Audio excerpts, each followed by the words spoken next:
ہم پڑھے ہیں کاماز ان سینٹنس کے متعلق، یعنی ایک جملے کے اندر کاما کے نشان کا استعمال کس طرح سے کیا جاتا ہے، اور کاما کیا ہوتا ہے۔ یہ ایک قسم کی پنکچویشن ہے اور اسے اس طرح سے لکھا جاتا ہے۔ اور جس جملے میں کاما کے نشان کا استعمال کیا گیا ہو اس جگہ پر ہم کیا کرتے ہیں، ہم پاز کرتے ہیں، یعنی اس جگہ تھوڑی دیر کے لیے رکا جاتا ہے۔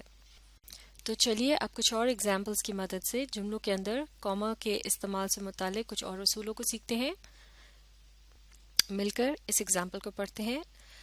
المعروف سینئر از ہیئر۔ المعروف جو ہے وہ ایک شخص کا نام ہے، اور یہاں اس کے نام کے بعد کیپٹل ایس اور اس کے بعد اسمال آر اور پھر ڈاٹ، یہ ایک ابریویشن ہے، یعنی شارٹ فارم ہے لفظ سینئر کی۔ اگر باپ اور بیٹے دونوں ہی کو ان کے خاندانی نام سے پکارا جاتا ہو، یا پھر دونوں کا بالکل ایک جیسا ہی نام ہو، تو جب باپ کا نام لکھا جائے گا یا پکارا جائے گا تو اس کے ساتھ سینئر کے لفظ کا استعمال کیا جائے گا، تاکہ یہ پتہ چل سکے کہ باپ کا ذکر ہو رہا ہے۔ اسی طرح سے اگر باپ کی جگہ بیٹے کا ذکر ہو تو پھر اس کے نام کے ساتھ جونیئر کا لفظ استعمال کیا جائے گا، اور یہاں جے کیپٹل اور اس کے بعد اسمال آر ڈاٹ، یہ ہے ابریویشن لفظ جونیئر کی۔ اور اس سے کیا مراد ہے کہ اس جملے میں اب بیٹے کا ذکر ہو رہا ہے۔ تو جب اس قسم کی جو ابریویشن ہے اس کا استعمال ایک جملے کے اندر ہوتا ہے، اور اگر یہ ابریویشنز جو ہیں جملے کے درمیان میں آ رہی ہوں، تو پھر آپ کے پاس آپشن ہوتی ہے، یعنی چوائس ہوتی ہے۔ اگر آپ چاہیں تو آپ کاما کے نشان کا استعمال کر سکتے ہیں، اور اگر آپ چاہیں تو کاما کا نشان جو ہے اسے استعمال نہ کرنا چاہیں تو یہ آپ کی مرضی ہے، یعنی یہ ایک آپشن ہے۔ لیکن اس میں دیکھنا یہ ہے کہ اگر آپ یہ ڈیسائیڈ کرتے ہیں کہ آپ نے کاما کے نشان کا استعمال کرنا ہے، تو پھر کاما کا نشان جو ہے اس کو اس طرح سے استعمال کیا جائے گا کہ ایک کاما جو ہے وہ اس ابریویشن سے پہلے لگے گا، اور دوسرا کاما جو ہے وہ اس ابریویشن کے بعد میں آئے گا۔ تو لہٰذا یہ جو پہلا جملہ ہے المعروف سینئر از ہیئر، یعنی المعروف سینئر جو ہیں وہ یہاں موجود ہیں۔ اسی طرح سے اگلا جملہ جو ہے وہ بھی اسی طرح سے ہے، المعروف سینئر از ہیئر، لیکن اب کی بار اس میں کاماز کے نشان کا درست جگہ پر استعمال کیا گیا ہے۔ تو یہ دونوں ہی طریقے ٹھیک ہیں۔ اسی طرح سے المعروف جونیئر از ہیئر، یہ طریقہ بھی درست ہے، یہاں کاما کا نشان کا استعمال نہیں کیا گیا۔ لیکن اگر اسی جملے کو اس طرح سے لکھا جائے، المعروف اور پھر اس کے بعد کاما کا نشان اور پھر سینئر اور اس کے بعد کاما کا نشان نہ لگایا جائے، تو کیا یہ درست ہوگا؟ جی نہیں، اس طرح سے لکھنا انکریکٹ ہوگا، یعنی درست نہیں ہوگا۔ تو اب ہم ان ایگزامپلس کی مدد سے کاما سے متعلق اگلے رول کو آسانی سے سمجھ سکتے ہیں۔ مل کر اسے پڑھیں گے۔ Traditionally, if a person's name is followed by senior or junior, a comma follows the last name. یعنی روایتی طور پر یا اولڈ انگلش میں جیسے کہ کہا جاتا ہے، پرانے وقتوں میں ایسا ہوا کرتا تھا کہ اگر کسی شخص کے نام کے ساتھ سینئر یا جونیئر کا اضافہ ہوتا تھا تو پھر اس کے بعد کاما کے نشان کا استعمال کیا جاتا تھا، جیسا کہ یہاں اگزامپل دی گئی ہے مارٹن لوتھر کنگ، اور پھر اس کے بعد یہاں کاما کا نشان ہے اور پھر جونیئر کا لفظ ہے۔ لیکن اس کے بعد بتایا جا رہا ہے دس کاما از نو لانگر کنسیڈر مینڈیٹری، یعنی اس جگہ پر یہ جو کاما کا نشان کا استعمال کیا جاتا تھا یہ اب لازمی یا ضروری نہیں سمجھا جاتا۔ آگے پڑھتے ہیں۔ However, if a comma does precede senior or junior, another comma must follow the entire name when it appears mid-sentence. البتہ اگر کاما کے نشان کا استعمال کیا جا رہا ہو سینئر یا جونیئر کے سے پہلے، اور اگر سینئر یا جونیئر کا یہ جو لفظ ہے یہ جملے کے مڈ سینٹینس یعنی درمیان میں آ رہا ہو، تو پھر اس کے بعد بھی ایک کاما کا نشان جو ہے وہ استعمال کیا جائے گا۔ اب دیکھتے ہیں اسی سے ملتی جلتی ایک اور ایگزامپل۔ المعروف ایم ڈی از ہیئر۔ اب کی بار یہاں پر ایک شارٹ فارم استعمال کی گئی ہے ایم ڈی کی، M capital dot D capital اور اس کے بعد بھی ڈاٹ ہے۔ اس قسم کی جو شارٹ فارم ہے اسے ایکرونیم کہا جاتا ہے، جس میں کیپٹل لیٹرز کا استعمال کیا جاتا ہے، جیسے کہ یہاں ایم اور ڈی دونوں ہی کیپٹل ہیں۔ اس قسم کا جو ایکرونیم ہے یہ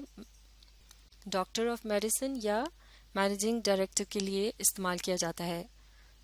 تو لہٰذا اگر کسی قسم کا بھی ٹائٹل وغیرہ کسی شخص کے نام کے ساتھ اس جملے میں استعمال ہو رہا ہو اور یہ ٹائٹل جملے کے درمیان میں آ رہا ہو تو اس سے پہلے اور بعد دونوں جگہ یا تو کوما لگا سکتے ہیں یا دونوں ہی جگہ کا کوما کا استعمال نہیں کیا جائے گا، یعنی یہ ایک قسم کی آپشن ہے آپ کے پاس، آپ کی چوائس ہے۔ لیکن اگر آپ اس سے پہلے کوما کا نشان لگاتے ہیں تو اس کے بعد بھی ضرور کوما کا نشان لگانا ہوگا، ورنہ یہ جو پنکچویشن ہے اس جملے کی وہ درست نہیں ہوگی۔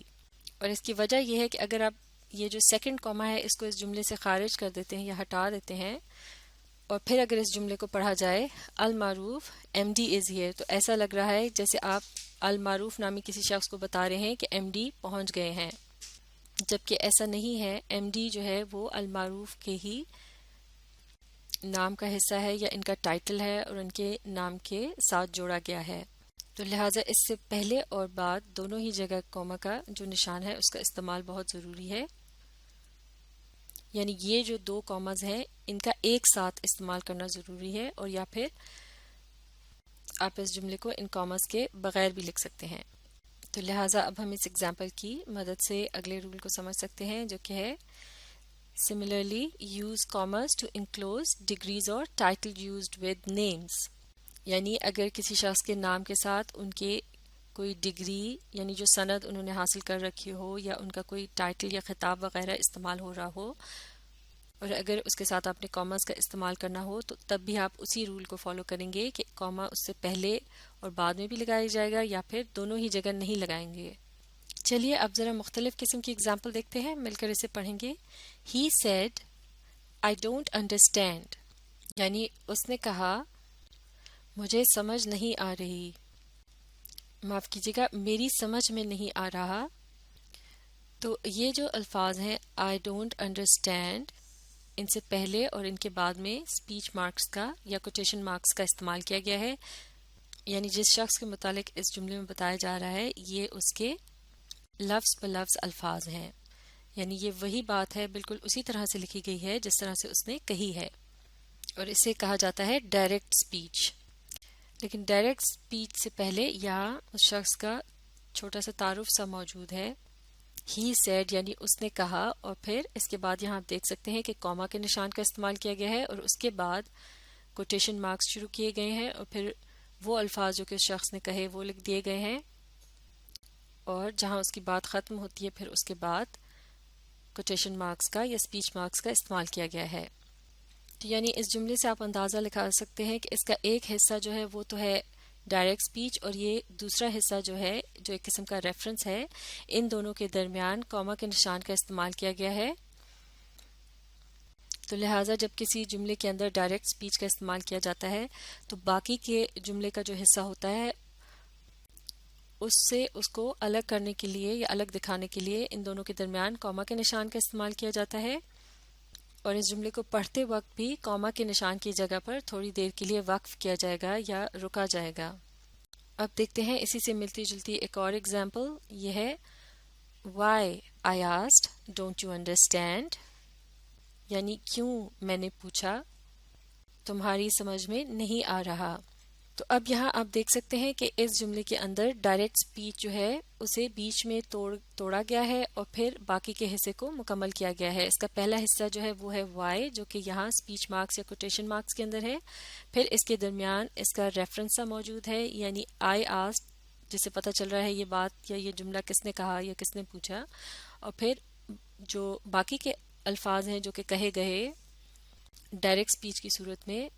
انہیں جملے کے اگلے حصے میں مکمل کیا گیا ہے اور انہیں بھی سپیچ مارکس یا کوٹیشن مارکس کے اندر لکھا گیا ہے۔ یعنی مکمل جملہ جو ڈائریکٹ سپیچ کا حصہ ہے وہ اس طرح سے ہے وائی ڈونٹ یو انڈرسٹینڈ، لیکن اس کے پہلے حصے کو لکھ لینے کے بعد اس کے ریفرنس کو جملے کے بیچ میں شامل کرنے کی کوشش کی گئی ہے، اور اس کے لیے دیکھتے ہیں کہ کوما کے نشانوں کو کس طرح سے استعمال کیا گیا ہے۔ سب سے پہلا جو حصہ ہے ڈائریکٹ سپیچ کا، اس کے آخر میں یہاں سپیچ مارک ختم کرنے سے پہلے کوما کے نشان کا استعمال کیا گیا ہے، اور اس کے بعد یہ